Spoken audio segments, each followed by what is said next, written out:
大家早 Welcome, good morning everyone. This is Jake Fu at Houston, Texas with Edge Radio Asian Global Now. 大家观众好，我叫傅凯，今天又到我们亚洲生活在美国。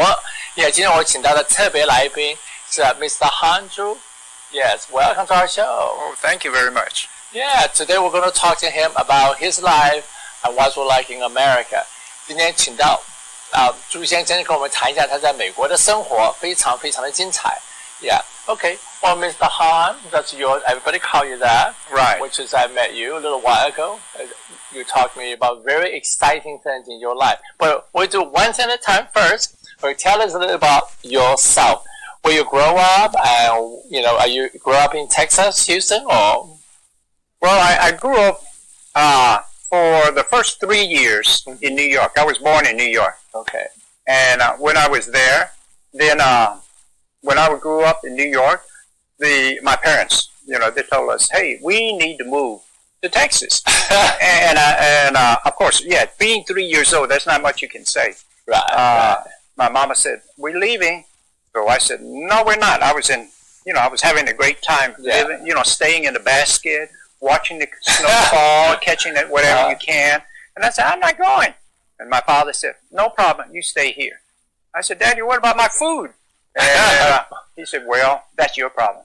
So I jumped in the car with everybody else. There was 4 of us at that time. Oh. So we got in the car. My father traded his Nikon camera. He paid $600 for his Nikon for an old Buick. Okay. And then he came down to Texas. Oh, let me tell everybody.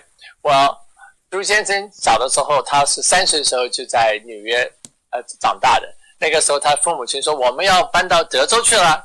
他那时候很小，他就坐在他的这些小宝宝车子里面。他说我不要去。他爸爸说，他妈妈可以说，你可以留下来没关系。他爸爸说你也可以留下来没有关系，但是我们要离开，所以他没有办法再跟他一起去。他的爸爸用他当时一个照相机 Nikon， right， 也600块钱跟人家交换了买一部汽车，所以就开车到德州来了。Quite an adventure of 4 people， 一家4口就来到德州。Yeah. So the first part of my life, I would say I was Chinese. The reason being, the only language I spoke was Chinese. It's called Thai Sanhua. Thai Sanhua. Okay. Yeah. So up to the first grade, I only spoke Chinese. Oh. And when I went to school, the teacher was doing this, and I didn't know what she was saying.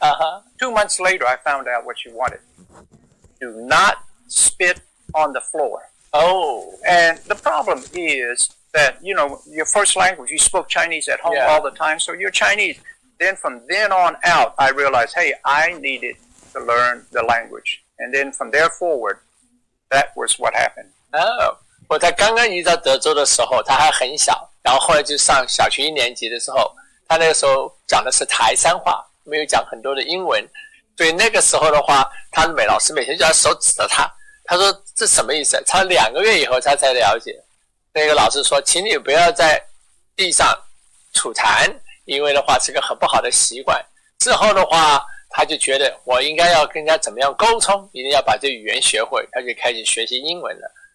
So that's interesting. Well, it's you can imagine some of these youngsters. They're new to the society. They want to please, especially they want to please their parents, also please the teachers. Then from then on, I realized, I needed to change. So I learned how to speak, and also I learned how to debate. Oh, so I debated in high school. I debated in college, and needless to say, when I graduated from college, I came back to teach debate. Oh, well, 他小的时候开始学的英文，他觉得英文是一个非常重要的语言。当然，在美国生活一定要学英文啦。然后他就对上面特别感兴趣，他就开始参加我们所谓的座谈辩论会。他从小学、初中到大学，大学毕业之后，他又回到德州，就开始教各种不同的学生跟这个辩论这一方面的才分跟这方面的学问还有课程。Well, debate, you actually there's a class you can teach you how to do that? I didn't know that. Well, yes, they have debate classes. And, actually, I was certified as a English teacher, as well as a speech and debate coach. I see. In fact, I went to the University of Texas with the intention of going to law school. But I thought for a while there because they had that program whereby you can go for 3 years and then 2 years of law school. So I said, well, okay, if I did that, what happened if I didn't finish? Right. So that was a problem. So I thought I'll just go ahead and go an extra year to get a 4-year degree, and then from there I could go do something else, like for example, to teach. Are you still going to do the law school in 4 years? Well, here's what happened. When I did go to, when I graduated from the University of Texas, then I came down to Houston, and I went to law school, South Texas College of Law. Okay. But during that time, we need to realize, we were in turmoil. There was the Vietnam War going on at that time. I see. We'll hold it right there. Okay. So Mr. Han went to university, and he really liked debate, and he said, well, it's a possibility he maybe成为一个律师。他上4年大，在美国有个新的学，就是你假如上3年大学、2年大学可以，然后修5年的话，你可以去读那个，就是说我们的律师事务所这一方面，律师法律这一方面，所以在考虑这4年你要把它读完之后的话，我觉得要做什么，他在考虑之中，所以他最后决定怎么样去做它。这 It's a pretty complicated process, right? To decide what you want to do. In life, well, let me ask you first. Go ahead. How did you choose debating? 另外他有拿到的就是教英文老师的文凭，所以他可以教英文，所以他的英文非常的好，所以可以做这些辩论会的话，当然要英文了解得很深刻啦，所以才能做很好的辩谈。Yeah. 所以 when you decide to become a debate, what did make you thinking that's your lifelong goal? Being an English teacher, we understand that, but debating is something like, are you going to make money off debating? Well, that being true, it's true. Everyone realizes there are benefits of it, but like you say, how can we turn this into money? When I went to the University of Texas, at that time they had this school called the Walter Cronkite School of Communications. Right. There were 4 schools there. There was radio, television, journalism, advertising, and the School of Speech. OK. 他说那个时候美国已经很有名一个电视叫做 Walter Cronkite， 大家也听过，这是很有名的电视节目主持人。那个时候学校分成4种不同，一个就是说专门讲辩论这一方面，一方面的话是讲这个communication， 然后还有一个很重要就是说，好像我们可以讲说这个广告 ，OK， 然后 business 这一方面，所以有各种4种不同的方面 ，So you decide to go to number 4. Well, I was in the School of Speech already. Okay, School of Speech. Right, but they were changing. The School of Speech was changing from a Bachelor of Arts over to a Bachelor of Science. In other words, they would have 2 degrees. One was a BA and one was a BS. So in a BS school, then we had to take extra courses like statistics and evaluation. So at the end of the time, when it came time to go, there were 22 of us in that class.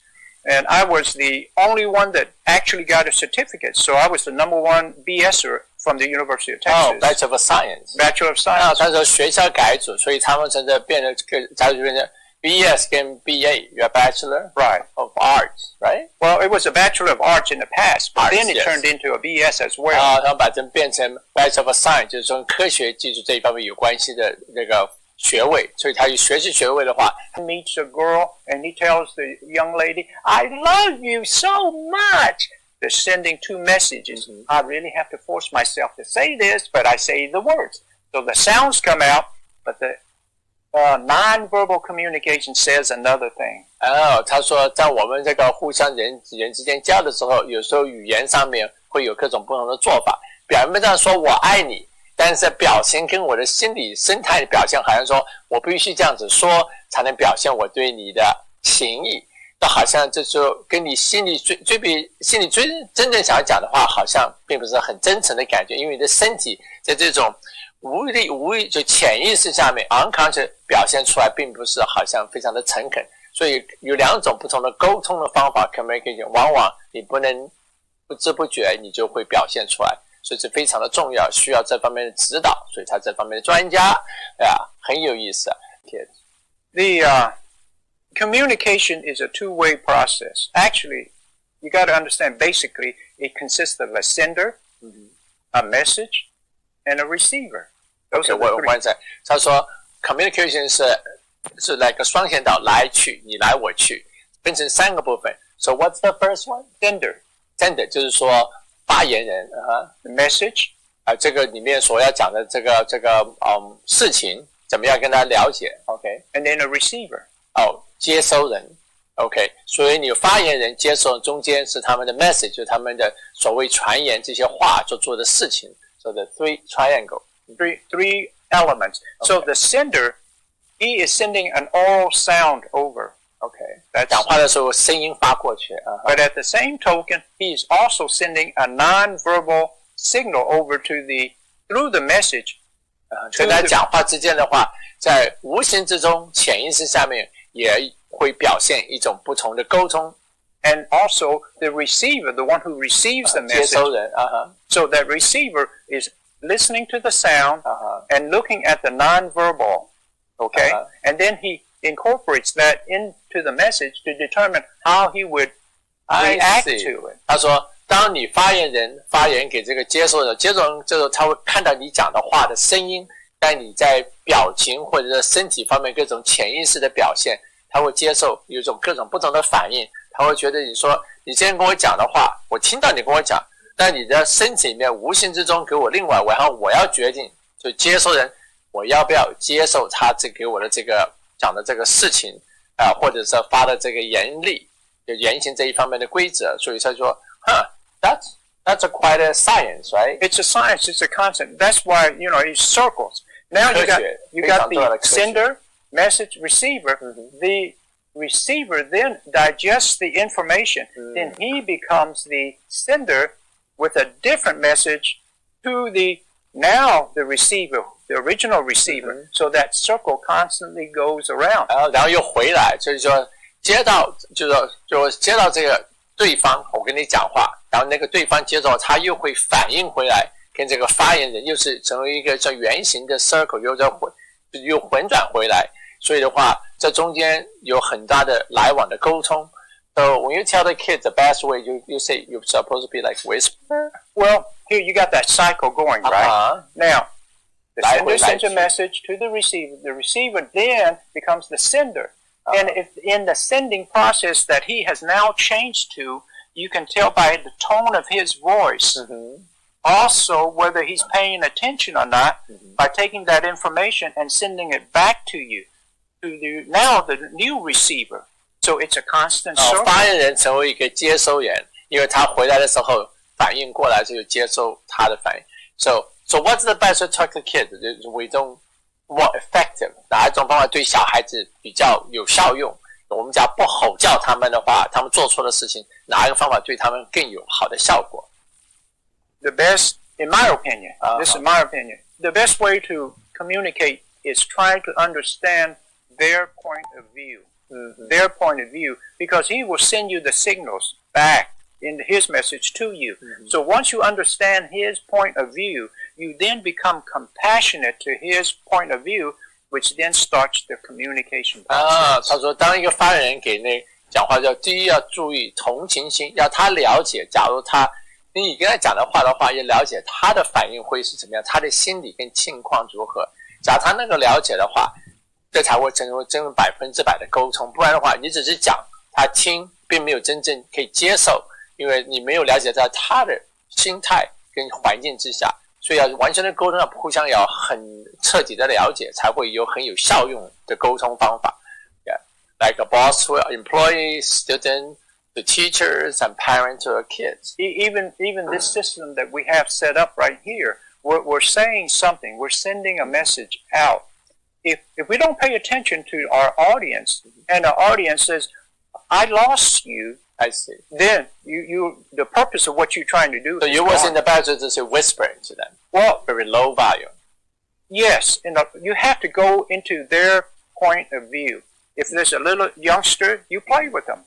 If it's a big, vast audience, you got to be able to entertain them. I see. 那就要看这个情况。假如你是个小小的小孩子跟他讲的话，你应该怎么样沟通，或者是很多的观众在那里，怎么样让这些观众觉得他非常的就像 entertainment， 就好像一种娱乐一样的，他去接受的比较快。Oh, that's very good. So we're going to bring you back for more communication. And Today we just the first time have Mr. Han come to talk to us about all those wonderful things he knew. 接下来我们下次还请朱先生回来跟我们多讲讲人与人之间的交际沟通这一方面，有很多方面我们就是一下子学习不了这么多，要一步一步来接收，慢慢的来开始。我下次请他来跟我们多讲一点。我今天的时间又要到我们的时间快要完了 ，We almost finished. We're going to ask Mr. Han where we can find you. I can't even find myself sometimes. 他自己都找不到。Can we get some advice from you or from Facebook? No problem. Most of the time I use WeChat. Okay. WeChat, and also I use my email. And my email address is bchee@yahoo. OK， 可以在雅虎上面找到它。大家观众你要知道，亚洲生活在美国是非常重要的一个节目。我们是用 bilingual， 就是两种语言发的，而且我们讲的是生活在美国的各种不同的状况，然后你可以学习到很多的知识。Yeah. Asian Global Now, the reason we are bilingual, we want to helping everybody communicate, like Mr. Han. So really good helping us how to make sure all the people in America are able to communicate with each other. That's making our show. So every Monday from 11 to noon, don't forget watching us. Also, you can find us on Facebook, Edge Radio Network, and /Asian Global Now. Don't forget watch other show at Edge Radio Network. We have a lot of show. So today we're going to say goodbye and thank for Mr. Han. My pleasure. Yes, it's wonderful. We're going to have him back. 谢谢他今天来我们特别来宾，就是我们特别来宾。下次的话，不要忘记礼拜一早上11点到中午，接下来继续看更精彩的节目。谢谢大家 ，Thank you. Welcome. Yeah, great show. Thank you so much. All right.